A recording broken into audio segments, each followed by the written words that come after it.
Welcome to the second session. This is the Ballot 2022 and this is Kenyatta University Television. And indeed, we are coming to you live from Kenyatta University Communications Center, just under 24 hours to the general elections, where we'll have reporters from all over the country to give us updates on those polling centers. I'm Bentura Kwamboka, and this is Election 2022. I am Ann Odida. Well, we have our reporters distributed all over the country to bring us up to speed, to bring you up to speed, rather, with what is happening all over the country. And later on, we'll have a presser by the IEBC at the Bomas of Kenya. And remember, we are having our reporter, Omondi, at the grounds to give us insights on that. And what more do we have? Remember, this year's election, we are having over 22 million voters all over the country, and it looks like there's an increase from as compared to 2013 and 2017. And Odida, actually, we are talking about 7,483 million prisoners who are going to vote, rather 7,483, pardon me for that. And we also have 10,433 voters who are living in the diaspora. And you know, this is one of the most expensive elections worldwide. Indeed. We are talking about 40 billion shillings used in these particular elections. And according to that report that you're saying, the election 2022 in Kenya is the most expensive one. We see that despite being the most expensive election, we have taxpayers accounting for that election. True. And in our interactions with the youth in the country earlier this week, you find that a lot of youth are not willing to take part in this year's election. And that we are only going to find out tomorrow. And remember, as part of preparations by the IEBC, we have election observers. We are talking about 10,000 election observers who have been cleared by the IEBC. They will be stationed in various parts of the country. And remember, Jakaya Kikwete, who's the former Republic of Tanzania president, was in the country. And yesterday, actually, he met with Kenya Kwanza presidential aspirant, Dr. William Ruto, to discuss a number of issues. And later on, actually, he was scheduled to meet with other presidential candidates. This is after the pre-election prayers that took place in the country yesterday for both parties. And this is, we're talking of the Kenya Kwanza, the flag bearer, William Ruto of Kenya Kwanza, and Raila Odinga of the Azimio coalition. And both parties actually, Odida, held their final rallies. That was on Saturday. We saw Azimio La Umoja actually holding a rally in Kasarani Stadium and Kenya Kwanza holding that rally in Nyayo Stadium, and Wajakoya and the Agano presidential candidate holding their rallies in town. And it actually drew a number of interaction. And you remember Raila said, anyway, whatever outcome that it will be, whether he wins or whether he will lose, he's ready to do a handshake. And you remember, while Odinga says he's ready for the handshake, Dr. William Ruto is against the handshake. He says he does not want anything to do with the handshake. And this is attributed to the fact that earlier in the campaigns, he has been seen, or rather, beg your pardon, he has mentioned several times that the handshake has brought division in the country. And you know, Odida, as we talk about the division, the handshake, and all that, we need to put into perspective the security that we are going and the security in the country. And actually last week, we saw Fred Matiang'i saying that they are ready with their security apparatus. He was speaking actually in Molo, Nakuru County, that his security apparatus are okay to handle whichever challenge that comes through in terms of security. And I don't know if you can recall what CS for ICT John Mushere said about internet connectivity. Yeah, I remember even the IEBC, to be precise, has mentioned that security has been placed all over the country to safeguard the elections which we are going into. tomorrow. And about actually the internet connectivity, you know, the IBC vice chair, that's Juliana, she mentioned something. She said that they have beefed up the internet connectivity. They have told the providers, I think the 3 providers in the country, to actually boost internet connectivity, because that's also another issue that crops up during elections. Yeah. People are skeptical. They used to say that they are going to have internet shutdown. But those claims, I think the CS clarified on that issue. Yeah. So, as the campaigns came to an end, it has been a hard and intensified 90 days for the presidential aspirants, and not only them, all aspirants across the country vying for different seats, the gubernatorial seats, senatorial seats across the country. And as it came to an end, or as stipulated by the IEBC's regulations, that the campaigns should be complete before 48 hours to the general election. And indeed, that was the case on a Saturday. True, it has been a hot, actually, campaign season. We remember some of the aspirants started way before even when the stipulated time that is supposed to, the campaigns are supposed to start. And actually, you know, it's a bit of a draining process. Yeah. The entire thing, you know, convincing people to vote for you is not an easy task. And we saw people change alliances. The latest one being Mike Sonko, yeah. who he moved from Azimio, he was there barely a few months, to towards the last minute. We saw him join the Kenya Kwanza. I don't know how different will it affect Kenya Kwanza votes in the coastal region, and that one only time will tell during the elections. And do you know, Ventura, while we're still talking about Mike Sonko, on Saturday, leaders in Mombasa County were called out Mike Sonko and told him to stay away from Azimio politics and stop talking badly about the Azimio. True, and we are waiting to see how that turns out.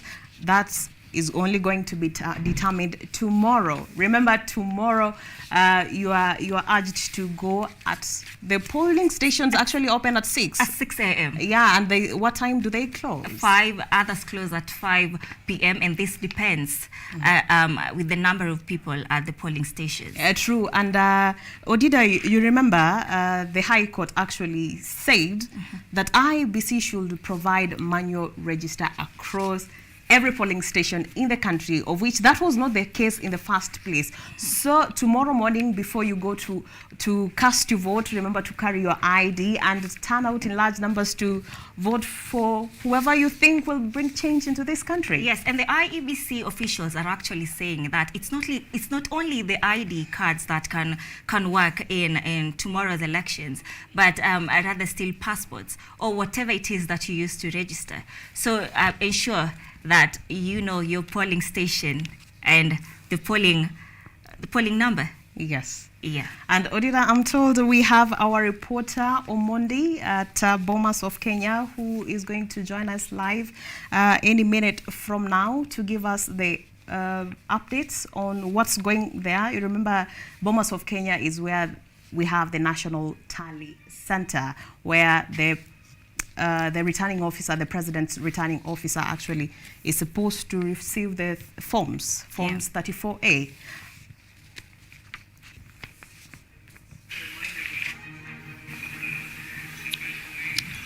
All right, thank you so much for whatever you're watching. We are coming to you live from the Bomas of Kenya, this being the National Tallying Center.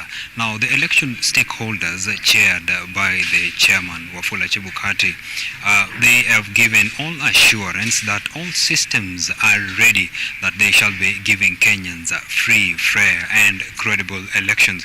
And of course, these 22 elections is one of its kind, because it is an election that is featuring the highest number voters, approximately 22 million voters. What people are not so sure about yet is whether the 22 million voters will be showing up, of course, to their respective polling stations to vote in their favorite candidates. Now, this election, of course, the 2020 election, it is election that is of great concern not only to Kenyans, but it is of concern even to the international bodies, to the outside world, because we have seen during the campaigns and, of course, the preparations, of course, to give Kenyans credible elections, we have seen international observers from African Union. We have seen observers brought into the country who shall be, checking how things are going, the tallying, of course, for the results are going on.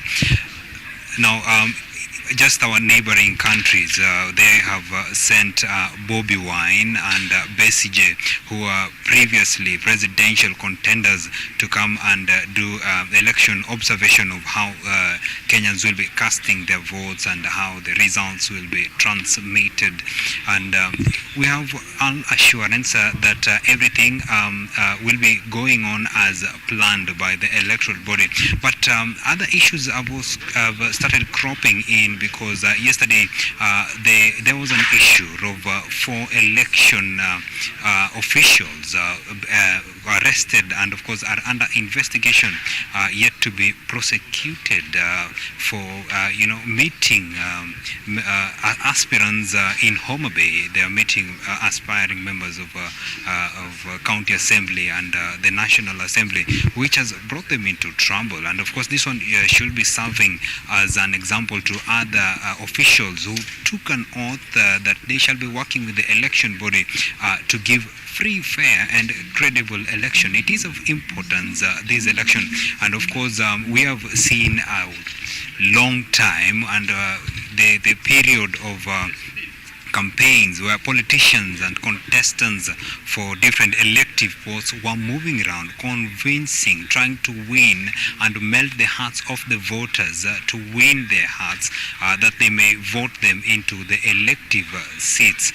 Now, it has been a long campaign, of course, from where it all began, but according to the election regulations and the constitution, the campaigns were supposed to end 48 hours to the general elections, which officially ended on Saturday, where we see most of the presidential candidates trying to move around, holding mega rallies, trying to consolidate, of course, the hearts of probably the supporters or other voters that were not convicted to support their ambitions in these 2022 elections.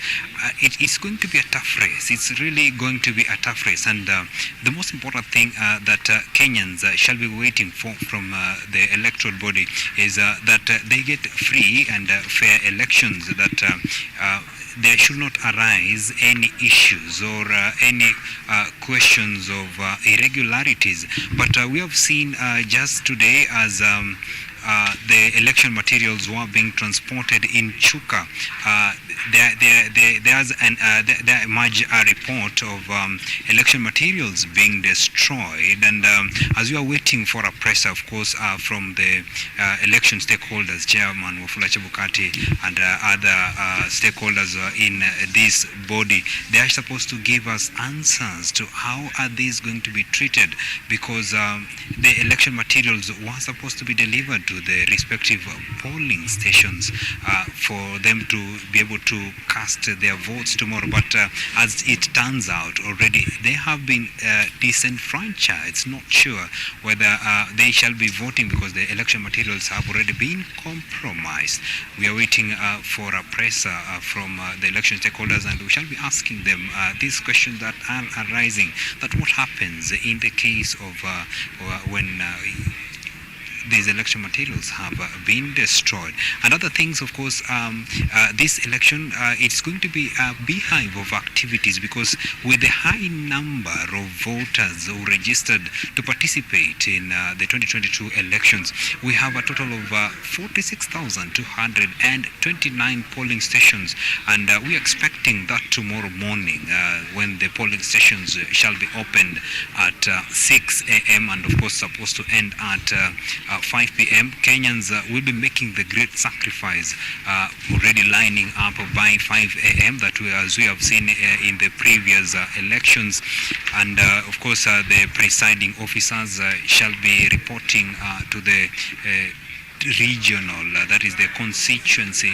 tallying centers. We have 290 of them, and those results, of course, shall be transmitted right here to the national tallying center, where we shall be getting results, of course, get to know in the presidential race that is pitting the Deputy President, Dr. William Ruto. We also have the former Prime Minister Raila Odinga, and Roots Party presidential candidate Professor Wajakoya, and Ghana presidential candidate Mwaure. Now, it is going to be a tough race, and Kenyans are convicted in their hearts, and they are going to make a decision. Of course, this decision is going to determine a lot of things moving forward in the next 5 years, because the most important thing that has been cutting across, Kenyans want the issues, the pertinent issues to be addressed. The issue of corruption that has been, derailing developments in the country, the perennial, for the young people, the perennial unemployment crisis,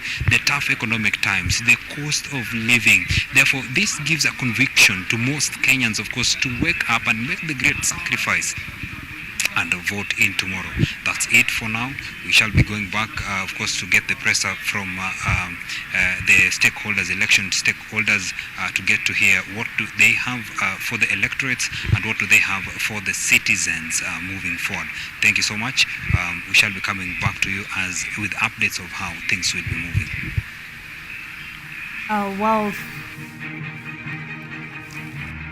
Well, thank you so much, Jatelo, for that update live from the Bomas of Kenya. We've had that we had 4 electoral officers who had some malpractices in Homa Bay County. Yes. I hope some actions will be taken against those 4 individuals. Yes, actually, Omondi Otieno has mentioned that they're already being prosecuted. Yeah, because actually, you know, they usually take an oath, and that's a step forward. If you break the oath, there are repercussions for that. And I hope the election materials that were actually which were making their way to Chuka, that were destroyed. I hope a solution will be found for to actually give voters the chance to exercise their democratic rights. Indeed. Remember that still we will be coming with an interview with one of the presidential candidates, and this is David Mwaure of the Agano Party, still in this program. And the Independent Electoral and Boundaries Commission confirmed that election preparations for the August 9th polls are complete in a press briefing at Bomas of Kenya. IEBC officers affirmed that training for election clerks has been completed, and they were sending the clerks to the various polling stations across the country. And the commission also demonstrated the voting process at Bomas. This comes as 24 election observers from IGAD were deployed to 12 counties in the country to ensure that the election process is free and fair. This coming Tuesday, 9th of August 2022, Kenyans will head to the polls for the 3rd general election since the promulgation of the 2010 Constitution.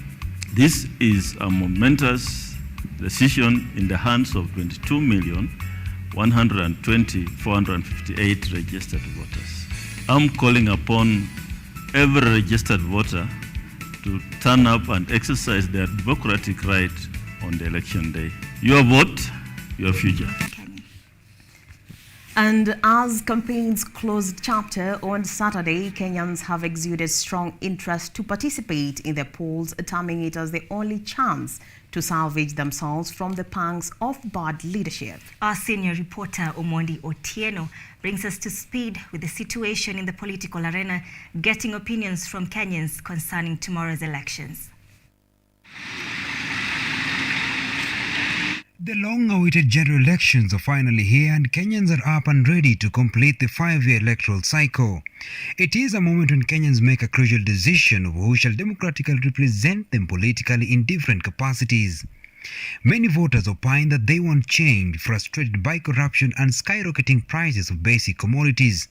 The electorates we interacted with have vowed to turn up in the masses to voice their opinions on the ballot. Kura ndio sauti yako.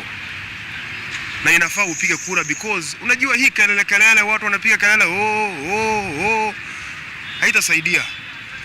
So the moment umepiga kelele na usipige kura, hiyo kelele yako imekuwa waste. So mimi nitapiga kura maana hiyo ndio sauti yangu. So tunaangalia changamoto tumepitia. Usiende kupiga vote ati unapewa kamlunga kidogo kasupu. Vote hii ni haki yako my friend. Na enda pigia mtu kura ukijua huyu ni kiongozi ambaye anaenda kuongoza vizuri. The commitment to participate in the constitutional process will see citizens traveling to various places where they register to cast their votes. It is an election that will feature the highest number of registered voters in Kenya's history. Amos says it was out of patriotism that he traveled from his upcountry to the city to participate in the electoral process. I'm from Meru. I'm now in Nairobi.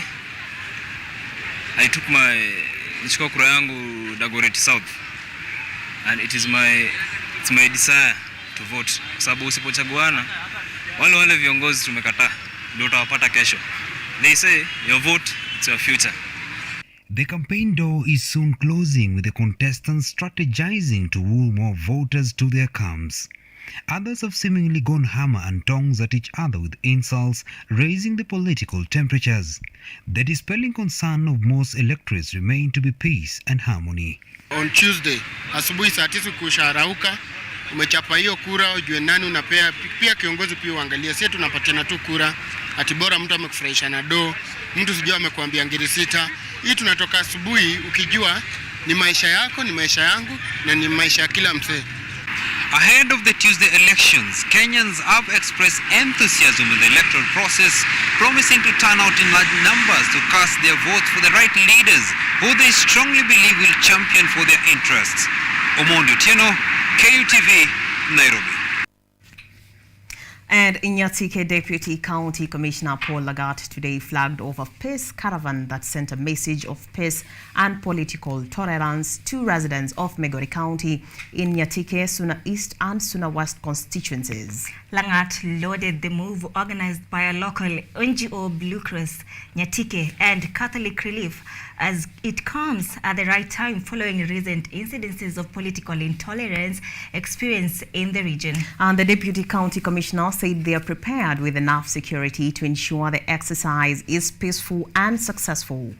Director of Blue Cross Eric Omondi says they hope that elections will not result in creating animosity among the residents, as has been witnessed in the past elections. The caravan started from Makalda, Nyatike and went all the way to Sori Town, back to Masara and Migori Poster grounds. The exercise also included the motorbike operators in the area who have been mostly affected when violence erupts. Peace, that is when you realize the importance of that peace. So we don't take it for granted, but our people need to be reminded every now and then. Our request and our prayer today is that we continue to maintain peace the way we maintained in the past, and before, after election, during election, and even when the results shall be announced. And damaged pallets containing gubernatorial ballot papers on transit to South Mugirango constituency from the electoral body's Kisii town-based stores has raised eyebrows due to its sensitivity nature. The package of boxes appeared crumpled up with the moisture-proof polythene seal detached from the wooden base, leaving spaces between the boxes. But constituency returning officer Catherine Chepkirui has all candidates that all is well and voting materials are ready to be dispatched to the polling stations ahead of tomorrow's voting day. So today we received one pellet for the position of governor, and it's actually the last pellet for that position. So when the pellet came, it had a damage on one side, and so we just wanted to confirm whether everything is okay. And in that pellet, the expectation of the packaging inside was that as indicated on the packaging on top of it is 50 boxes of the ballot papers inside it.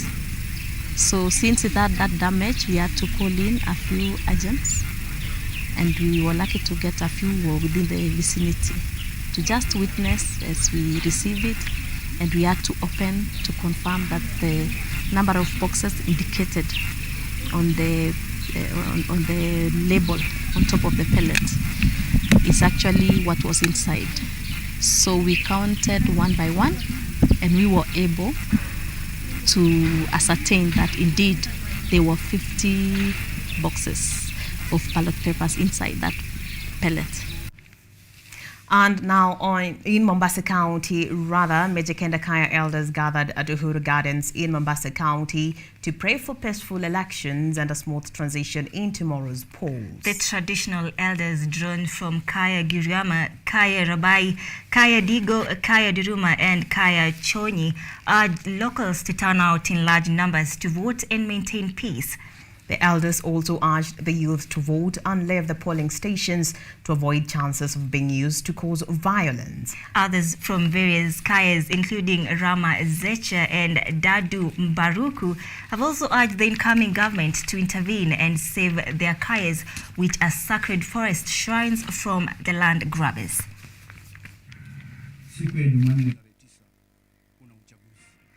Na uchaguzi huo tunaomba uchaguzi wa amani, kwa sababu ikiwa hatutachaguana na amani tutakuwa tumeikoroga nchi yetu ama tumeichoma. Kampeni tunaomba amani iwe vizuri, lakini isipokuwa vizuri kuna watoto wetu ambao wako darasa la 8 wanaenda kwa mtihani, na tena tuko na kidato cha 4 wanaenda kufanya mtihani. Sasa hii kampeni ikiwa ya amani, shule wataenda mapema, lakini isipokuwa ya amani itabidi watoto wetu wabaki nyumbani. Sisitiza zaidi sana kuwasaidia, sababu makaya yetu imeharibika, imevamiwa na wakora. Tunaomba rais na yule atakayechaguliwa pia ajaribu kusaidia hali ya makaya, sababu makaya yamevamiwa, irudishwe kwa wenyewe. And as campaigns close chapter on Saturday, Kenyans have exuded a rather strong interest to participate in the polls, terming it as only chance to salvage themselves from the pangs of bad leadership. Our senior reporter Omondi Otieno brings us to speed with that story. Called Julius Okweto, the returning officer for Narok North, and as you can see, we are on the D-Day. We expect to start distributing our material in the next 1 hour or so. What we are doing currently, we are briefing the security and also confirming whether we have all the security for the 190 polling stations and the 20 for the tallying center, as we were told. So that is what we are doing currently. Otherwise, on the side of arrangements, ballot papers, everything that is supposed to be taken to the polling station in readiness for the tomorrow's election is ready. The vehicles are packed and we are set to go.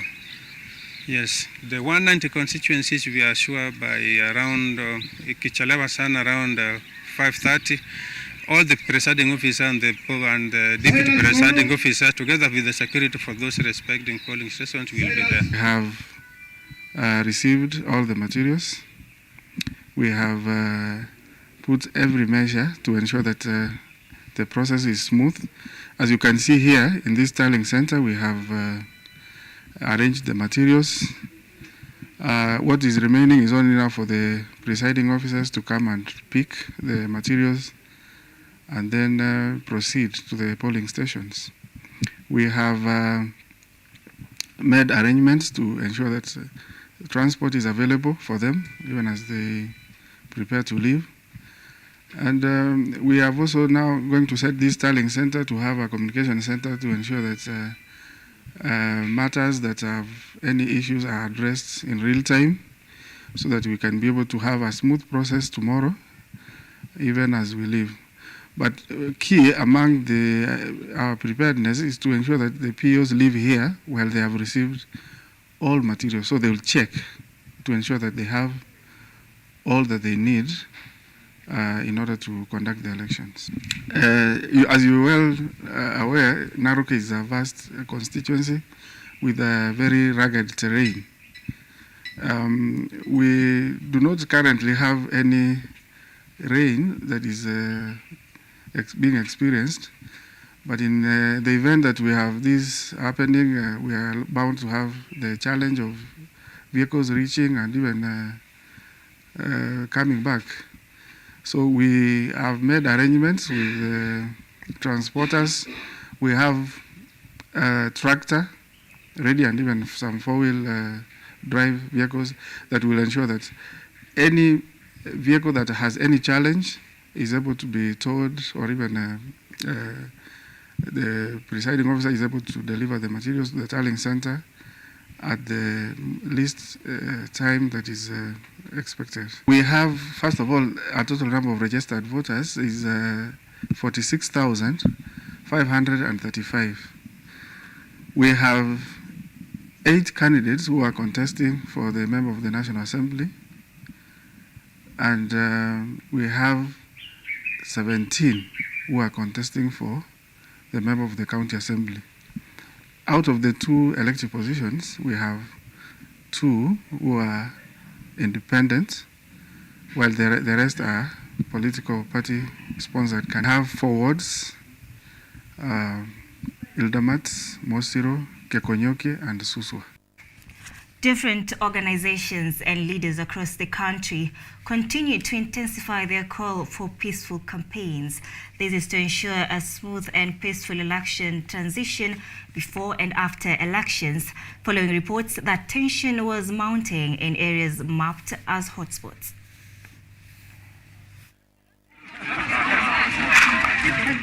Calls for peace continue to pour in across the country, with various leaders and communities holding peace meetings and talks in churches and barazas, with one message, that is peaceful elections before, during and after elections.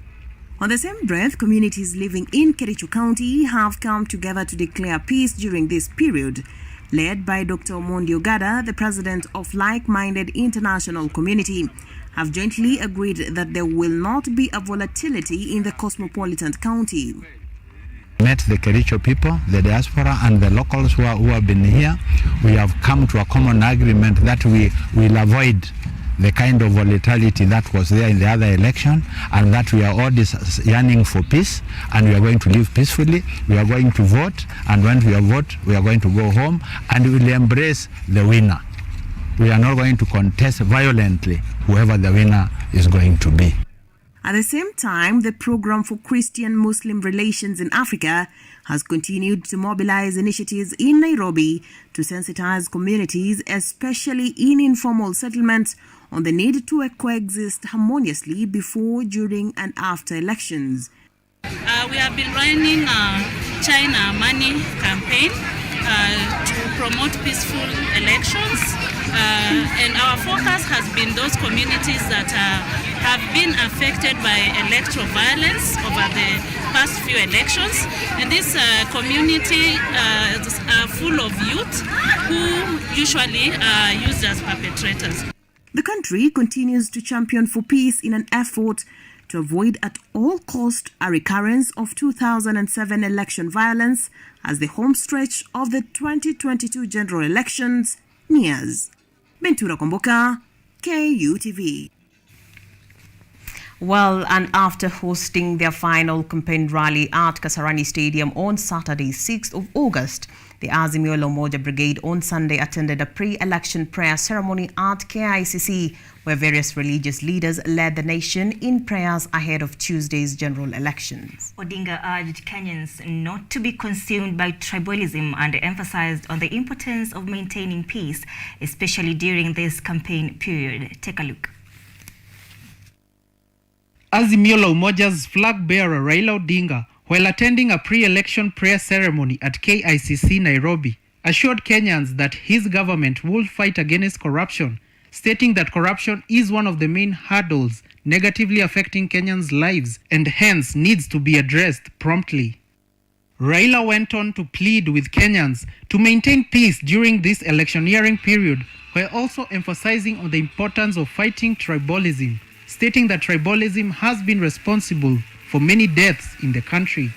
The ODM leader also implored Kenyans to turn up in droves to vote on election day, as this will be their only chance to make their voices heard and to vote in leaders with their best interests at heart.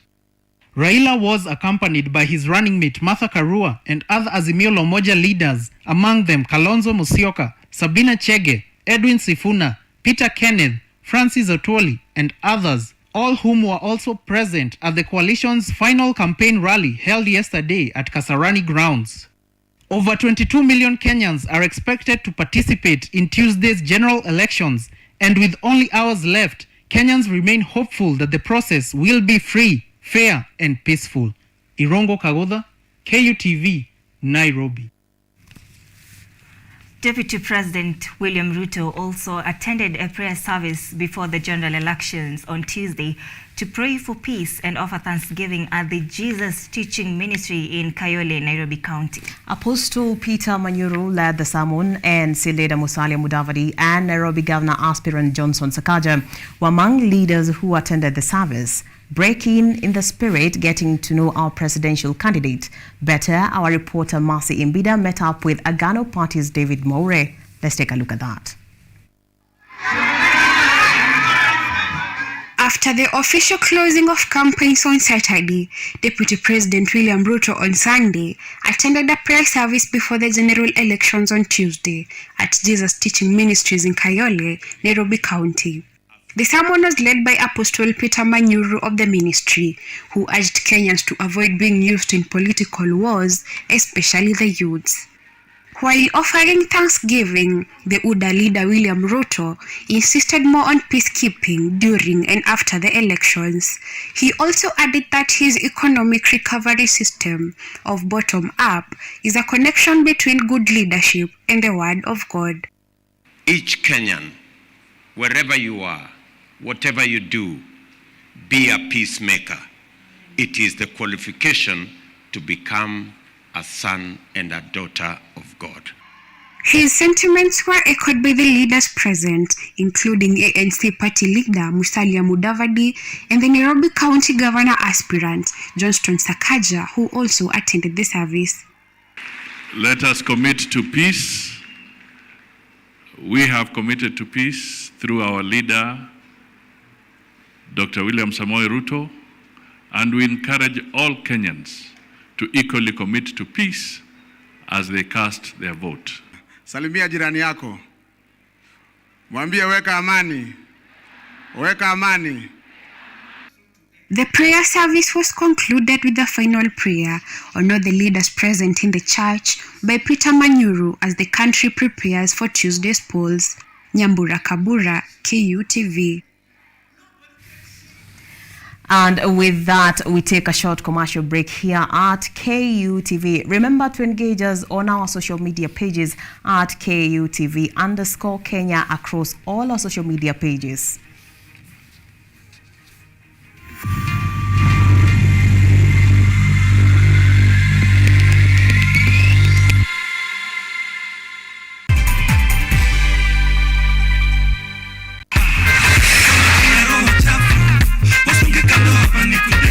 What's up, people? How are you doing? My name is Katali Kenya, and I will be bringing you the full packed entertainment show in the 254.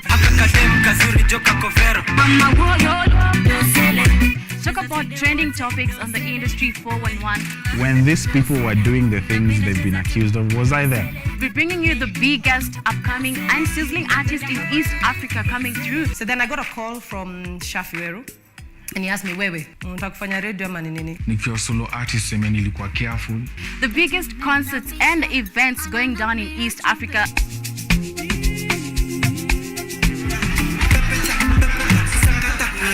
As well as articulating youth issues that matter. There's a lot of stress and strain that is associated with early parenthood. This is the full-packed entertainment show that you cannot afford to miss every Monday from 8 p.m. This is The Scrunch Show, and see you there.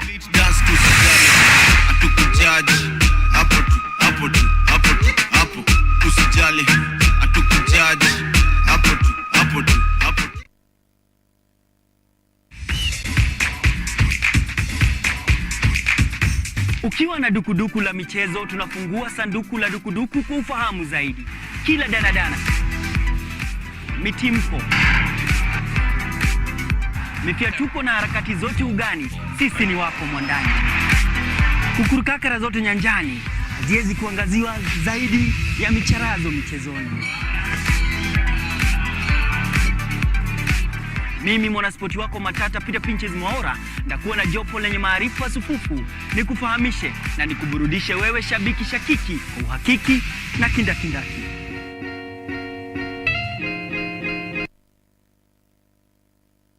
You want to blend it until it is extremely light and creamy.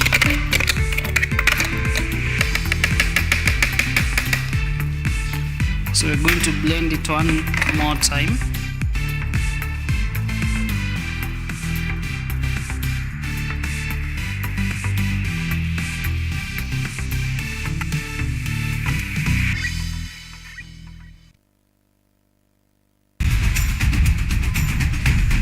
Bila shaka, mbiu ya mgambo ikilia, kuna jambo.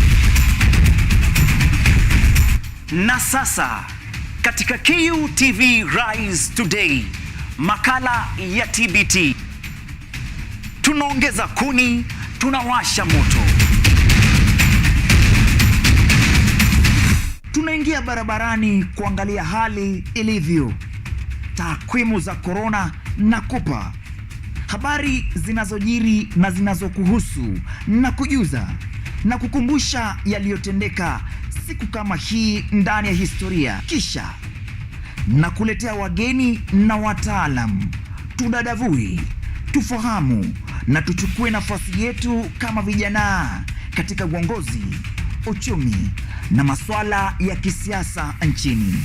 Na joto likizidi, tunaingia uwanjani, tunachambua spoti ya Kenya.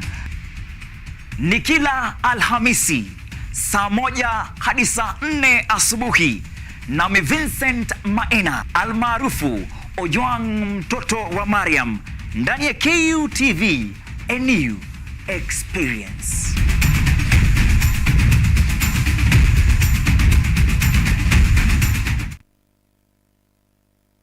Unemployment has hit you hard. Your salary is meager. You decide to venture into business, but you're struggling to thrive in it. You would want to reap a big tip on how not to run into losses. Forget the preachy business vlogs, the hyperbolic motivational speeches, and all the roads down desperation. Hope has come with model stories from small successful entrepreneurs.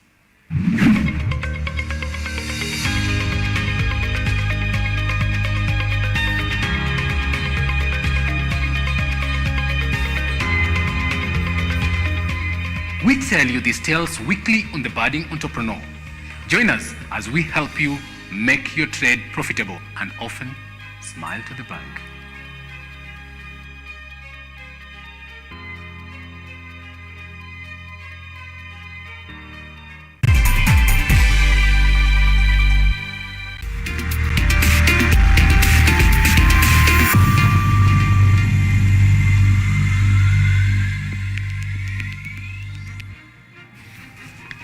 Welcome back. This is Election 2022. Remember, you can engage us on our social media pages at KUTV_Kenya across all our social media pages. And we are looking forward to having that presser from the IEBC on the election preparedness and if all the materials have really reached all the polling centers across the country. Yeah, indeed. Now let's continue with this show. And in the spirit of getting to know our presidential candidates better, a reporter, Mercy Imbinda, met up with Agano Party's David Moure. Let's take a look at this conversation.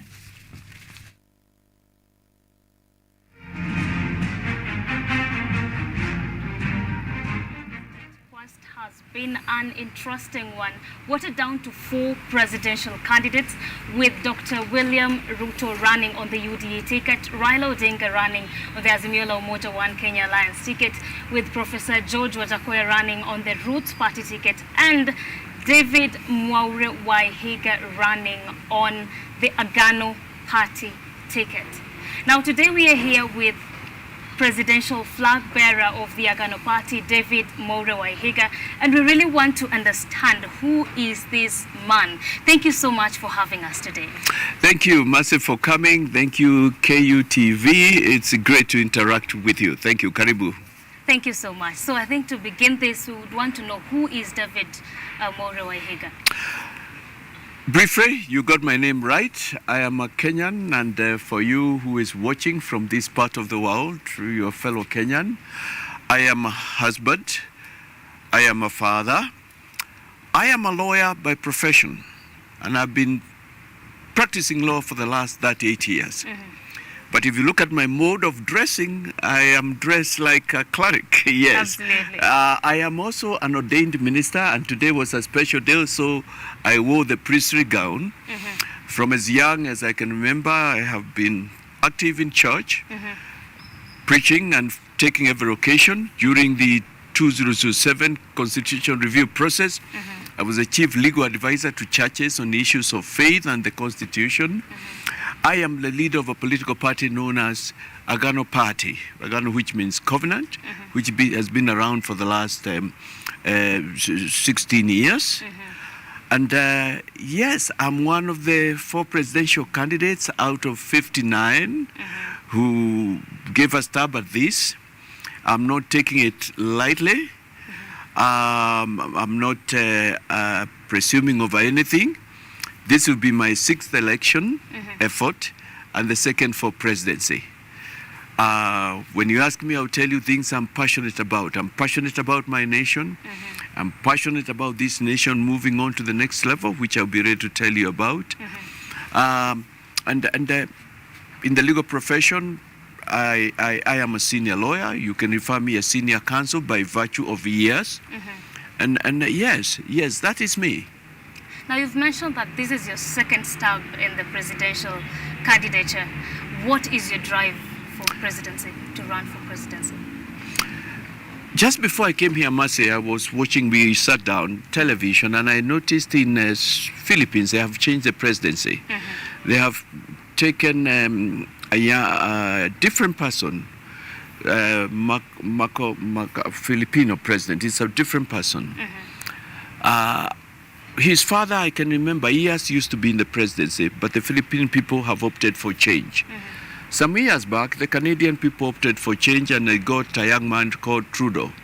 When I was young in primary school, late primary, I would have access to newspaper from my father, and I remember reading about his father 30, 40 years ago. What is my passion? My passion is the feeling that Kenya to date has not got the leadership it deserves. We are doing 59 years of independence, but there is a mountain or mountains we continue going around and never seem to break through. And when we improve a little is by building some 11,000 kilometers of infrastructure, while actually we should have millions of infrastructure for the last 59 years. It's because of the love for my country, its people. It's because I identify with Kenyans who say, in the elections of 9th August, this nation must move forward or determine that it should remain in the same cycle.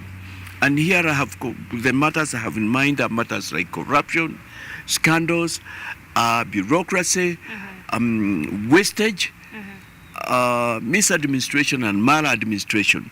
So that's what drives me. And the fact that it's the same people who've been there looking at things who are saying we are the ones who will move Kenya to the next level.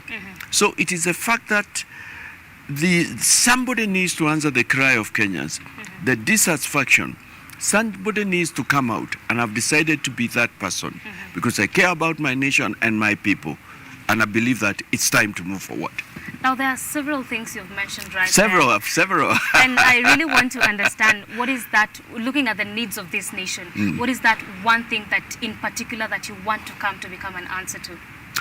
Many things have been said, but when I am done with my 10 years, I want Kenyans to look back and say, like Li Huanhu, like Kagame out there, like others in the countries where corruption index is below zero, or below 1.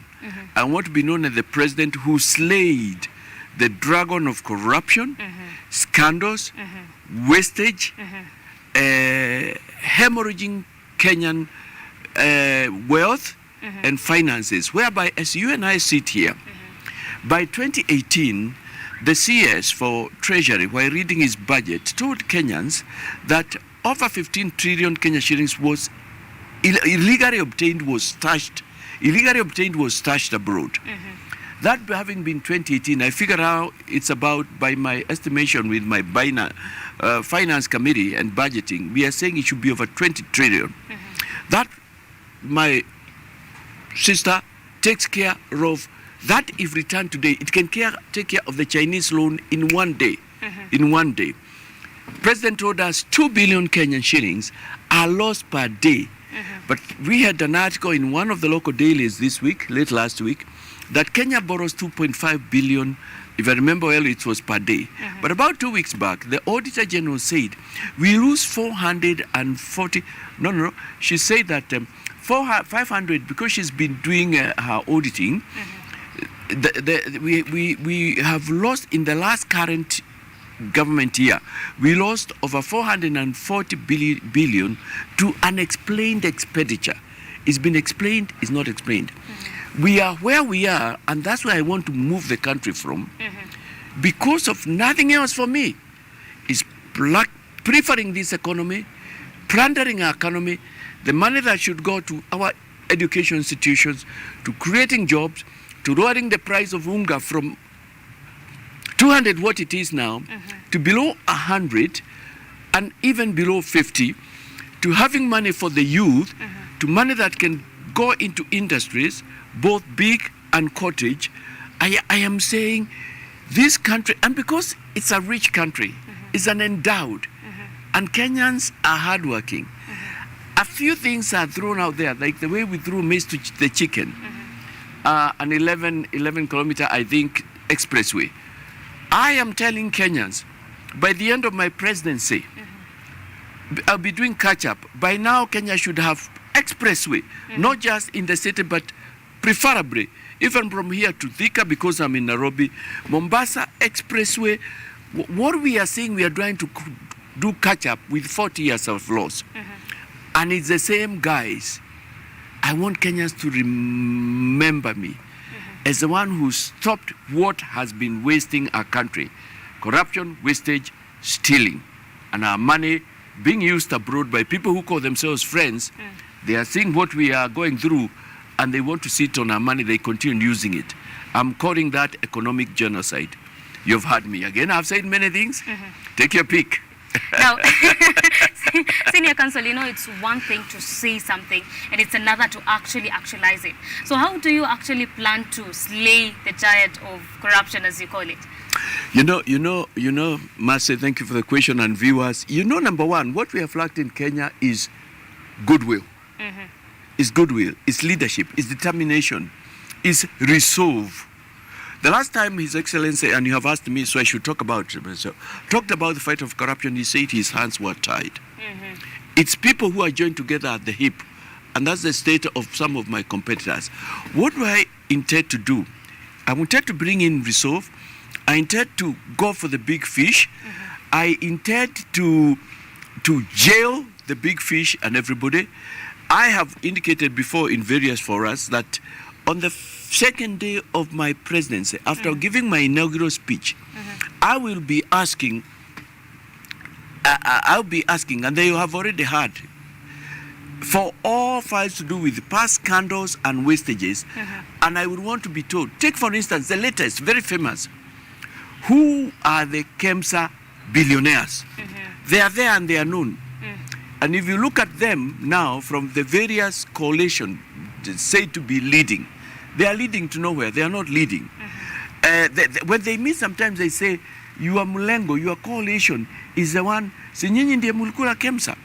Pesa ya KEMSA, na nyinyi je, si nyinyi ndiye mulikula pesa NYS. So you're bringing up accountability. Yes, that's how far they can go. They know who took it. To date, we don't know where the NYS money went to. And I need to remind Kenyans, part of the NYS money, in broad daylight, about 96 million was stashed from a local bank in cartons. We have never told where it went. Do Kenyans want to tell me, or anybody, that the police do not know, DCIO, National Intelligence Service, the management of that bank, the Minister of Finance, the Minister of Internal Security, the Deputy President's office, current, past, or even the president, where did that money go? Where did NYS money go for the youth to be going to National Youth Service? So I intend to be firm. I intend, and my running mate, who is a lady, if someday you get her, she'll tell you, we have said to each other, if it will be you, I'll call you out. If it will be you, I'll call you out and seek your impeachment. I intend to call those who've gone in the past and they are the billionaires, if they are them. If the money is stashed abroad, and I figure out some of it could be of some of running mates, I'll not even wait until 9th. I'll call them out in the debates and before that. I intend to be thorough. I intend to work with the judiciary. And there's goodwill in judiciary. There's goodwill in Kenya. In 2002, when Moi left, Kenyans were doing what we call citizens arrest, arresting police on the way because they were asking for bribes. And then there's something famously known as Michoke rules. He said unless there's decorum in public transport, matatus, you put in safety belts, matatus should not operate. Kenyans would get to a matatu, look at one, and it doesn't have that, and Kenyans would walk from Kenyatta University to the city CBD, Central Business District.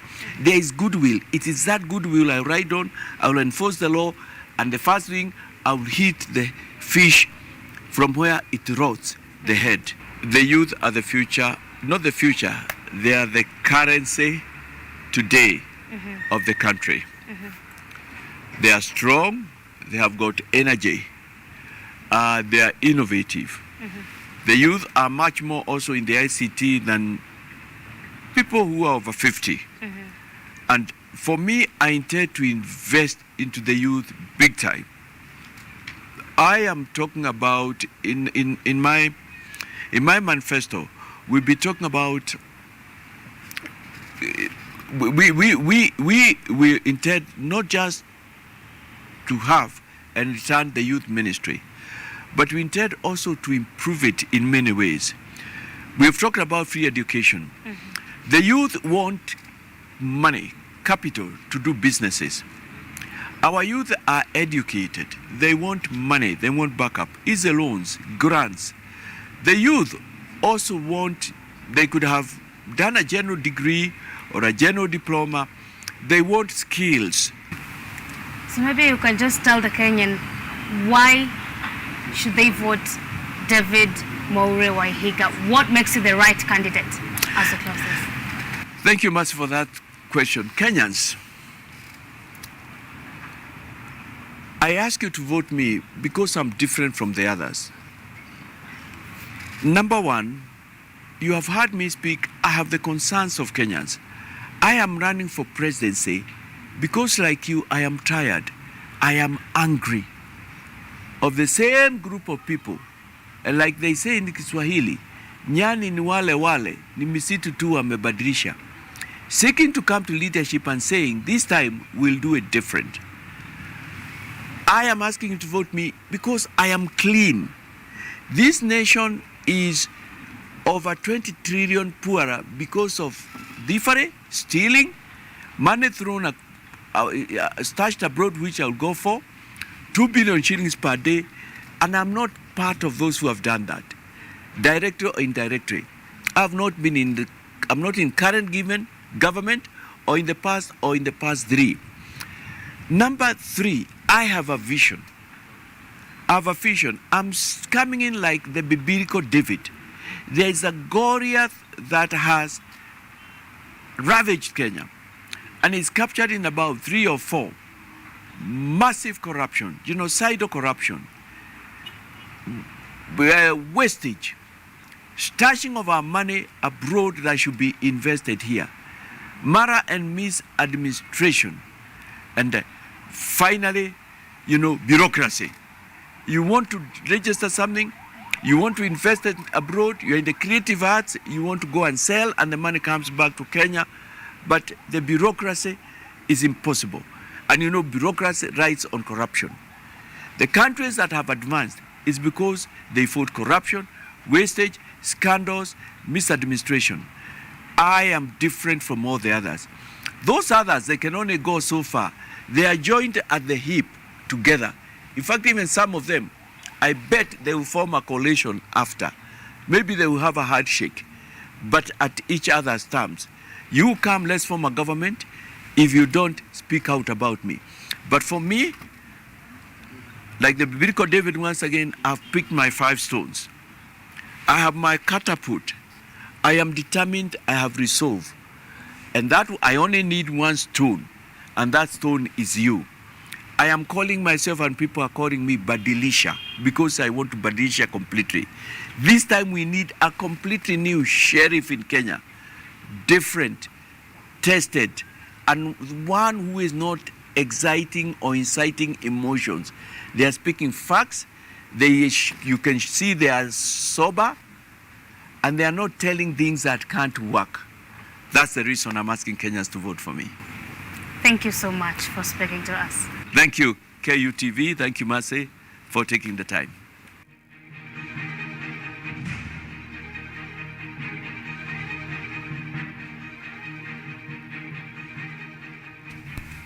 Well, thank you, Mercy, for that insight from David Mwaura, who's an aspirant of the Agano Party. And it has been months of hard work for all politicians across the country, and as the home stretch nears, they say everything that has a beginning must finally meet an end. The Azimio One Kenya coalition made their final submission with a mega rally at the Moi Sports Center Stadium in Kasarani in Nairobi. It is here where it all began for the coalition that has termed itself confident of being the change the country needs. Months of frenzied campaigns came to a halt on Saturday, 6 August, as politicians across divides all over the country wrapped up the exercise that began on 29 May 2022, as was stipulated in the IEBC's regulations.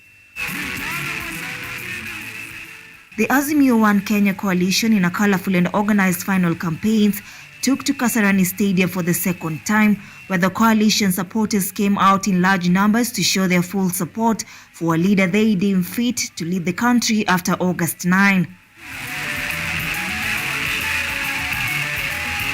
The stream of local rhythms in support of the camp filled the air, accompanied by whistles and the blaring of horns, signaling a crescendo finality of the 2022 campaign season calendar for Azimio, with an array of musical names gracing the stage to entertain the eager crowds.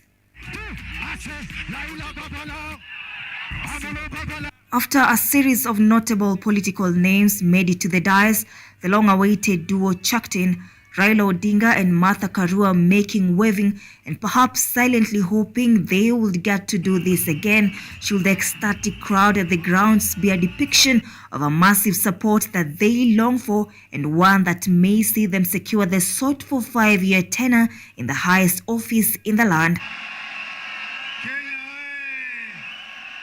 In his final rally, Odinga thanked those who have worked with him from the time he started the race to State House, including the failed attempts to clinch the top seat, highlighting that the love he has for the country is much higher than the love he has for himself. Thank you also for standing with me in the many years of struggle to liberate Kenya. Thank you for the battles you have fought together. The journey has been long, but I have not fought alone or felt lonely. We have fought together. But allow me to take this very special moment to convey my very personal and deep gratitude to my family and the entire Odinga family for their enduring spirit in difficult, upsetting and tragic times. Long dark night is almost gone, and the morning soon will break. We are on the verge of a great victory. I, Raila Amolo Odinga, have seen Canaan, the land of milk and honey, the land of no woman cry. I have seen the promised land, the land of the redemption song.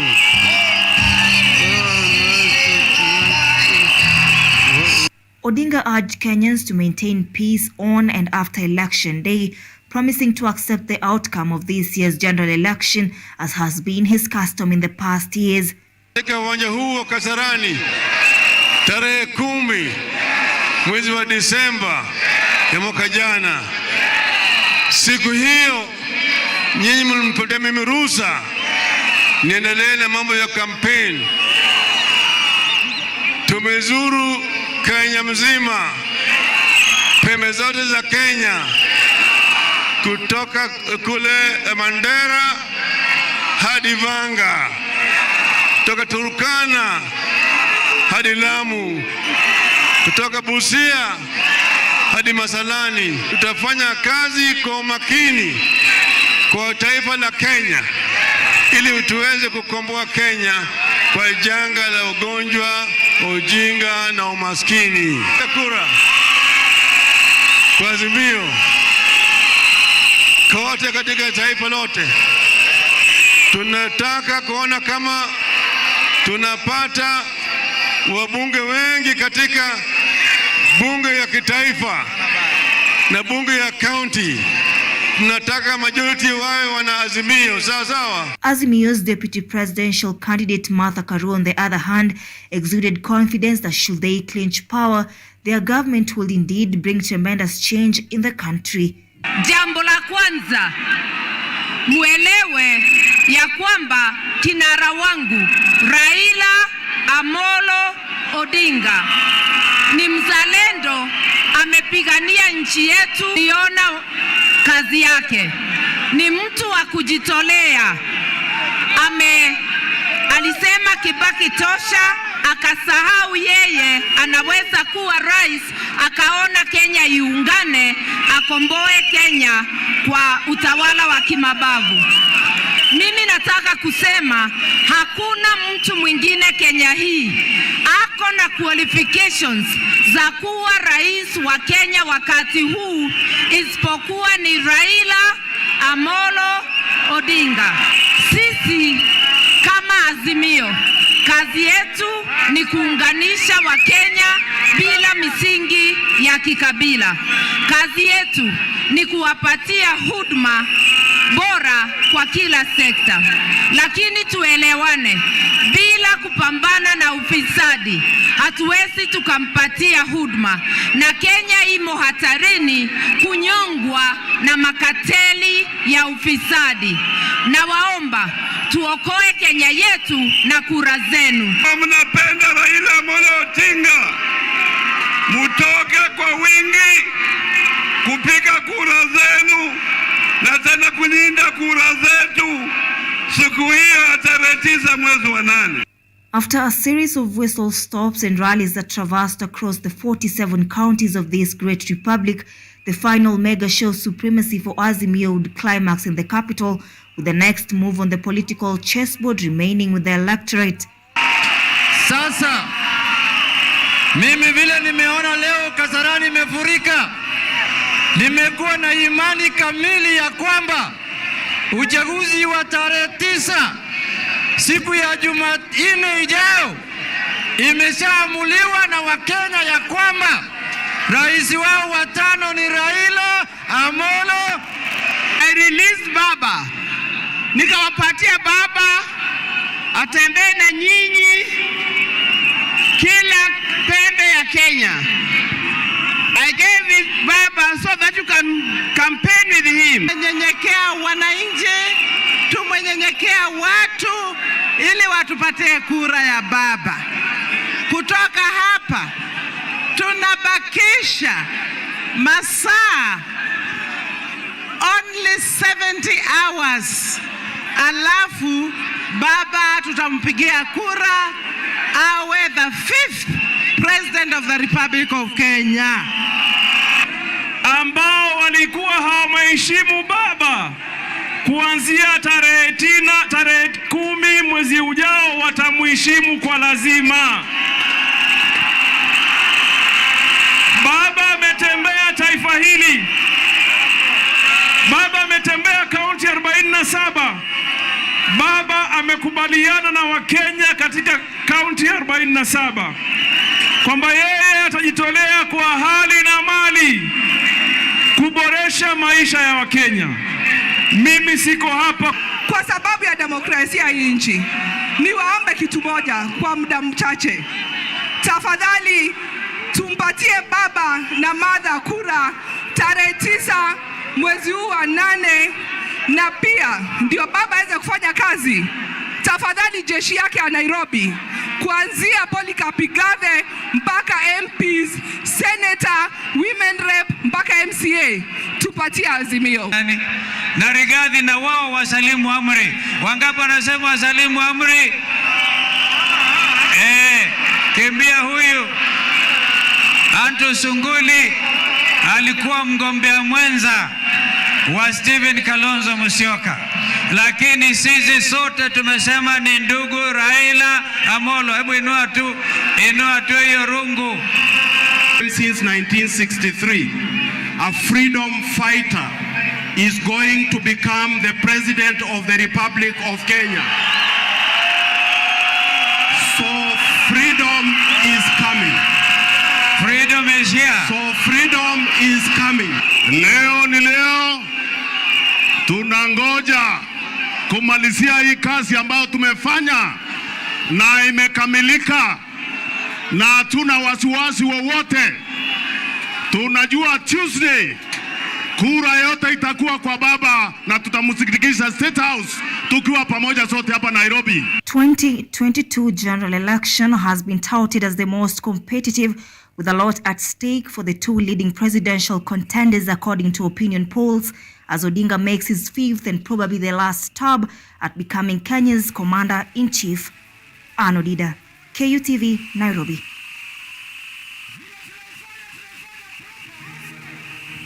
And on the same breath as Saturday, 6th of August 2022 marked the end of the campaign window, the Agano Party presidential flag bearer David Wahiga Mwaure and his running mate Ruth Musheru Mutua finalized their campaigns in various areas in Nairobi, where they have continued selling their agenda and insisting that they will inherit the government after exit of the Jubilee administration. Saturday, 6th August 2022 marks the final day of the campaign window in the Kenya general elections scheduled to take place on Tuesday, 9th August, and the Agano Party presidential flag bearer traversed various parts of Nairobi, urging Kenyans to support his presidential bid.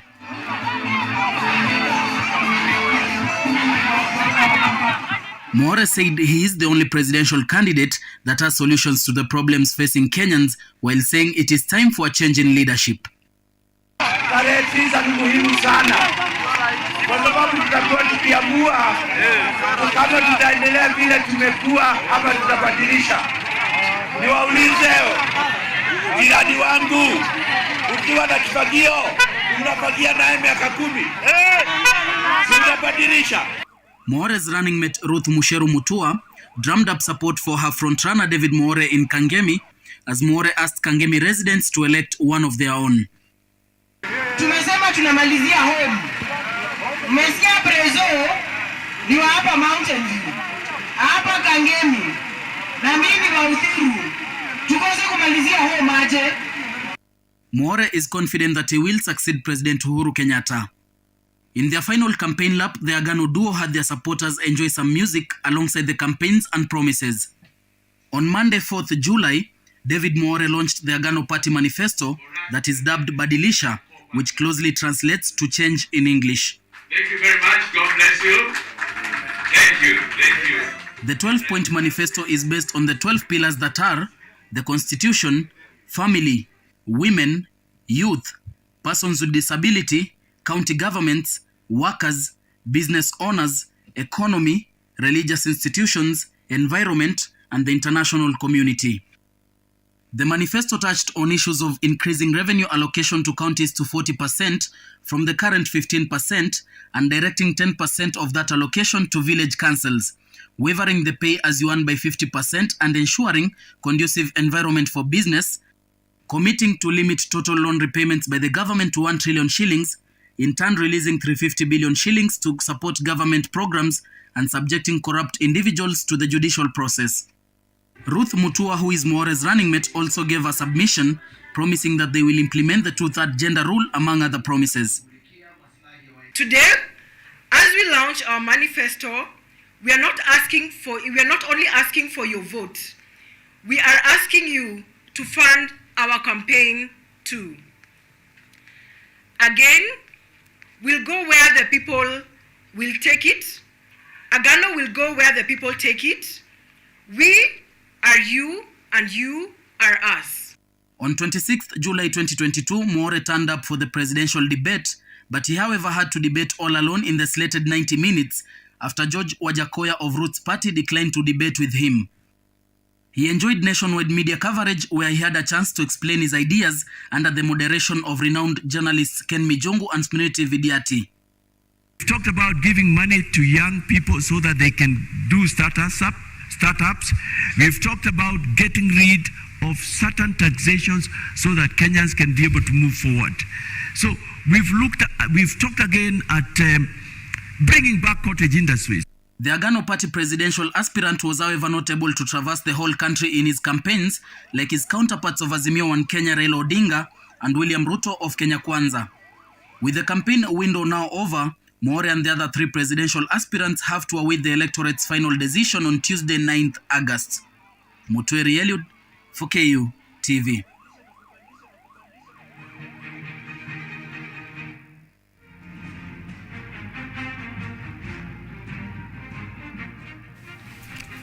Thank you, Eliud Mutweri, for that recap. And with that, we end the first session of election 2022. And remember to join me tomorrow for the same as we give you insights from different polling stations. Remember, Raila Odinga will be voting from Kibra and President Uhuru Kenyatta will be voting from his hometown, that is in Gatundu, Kiambu County. Remember to stay tuned for our subsequent bulletin at 6:30 p.m. and 9 p.m. for more details. I am Ann Odida. And I'm Bintura Kwamboka. Goodbye.